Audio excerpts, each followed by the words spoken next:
Hi Revolution Golfers, Andrew Rice out here at the Western Savannah Harbor Resort. We've got a nice, warm, early summer's day. Thanks for tuning in today.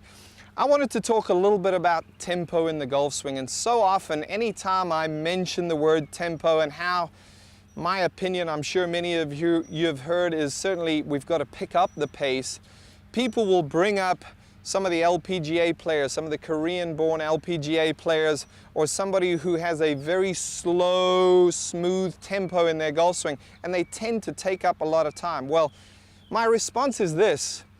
What is the average? What is the mean out there? Instead of selecting one player and saying, well, they have a very slow tempo, let's look at what the tour players as a group have. And it really is very, very close to, I'm sure many of you have heard, that 3-to-1 ratio. And what it means is 3 units of time to the top, 1 unit of time to the bottom.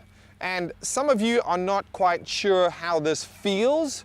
You're not quite sure. You've seen a lot of players do it, but it's difficult to quantify for you. And today I've got a cool little device on the butt end of my 7-iron here called Clubhub, and I'm just tracking tempo via my Clubhub on my phone. So let's take a look. I'm gonna just go ahead and hit a very standard shot. I'll hit a full 7-iron. Let's see what my stock tempo is here. Nice full backswing. Here we go.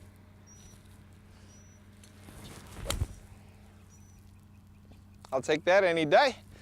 Baby draw, nice strike. My tempo is 2.5 to 1. And I think we would find that the majority of better golfers tend to be 2.5 to 3 to 1. And that's really what we're looking for. Now, the question is, how can you get that feedback? There's not a lot of devices out there. If you record your golf swing, you might be able to break out your stopwatch and break up those segments of time. But this is a cool little device to give us that feedback, to let us know, hey, we're moving too slowly, or we might be perhaps getting a little bit quick. Now, on this particular swing, I'm going to make a swing where I really take my time in the backswing. Let's see the difference.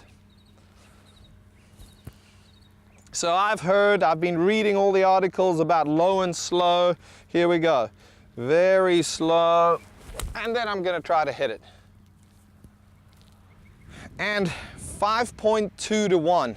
And history, my experience has shown me that anytime we get much outside of that 3 to 1, we really start to get into no man's land, where our brain becomes active. We've got all this additional time available to us. So a cool little feel is a rolling start to your swing. A great little feel to improve this. If you feel like you might be a little bit too slow, this is what I'd love to see.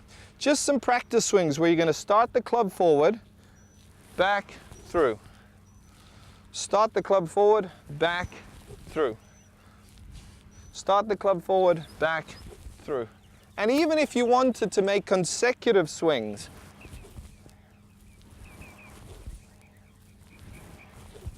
that's a good way to start to get a feel for that 3 to 1 pace. PGA Tour average is very close to 3/4 of a second up, 1/4 of a second down. If you feel like you've got to go a little bit slower than that, I'm fine with it, but understand, it's much better for you to pick up the pace than slow down the pace. And I know there's a great deal of you out there who are going, hey, I've really got to try to slow things down. Yes, you want to be in control, but keep in mind, tempo doesn't have to be slow. Good tempo doesn't necessarily have to be slow. Thanks for watching. If you have any questions, leave them below. I'll respond to as many as I can.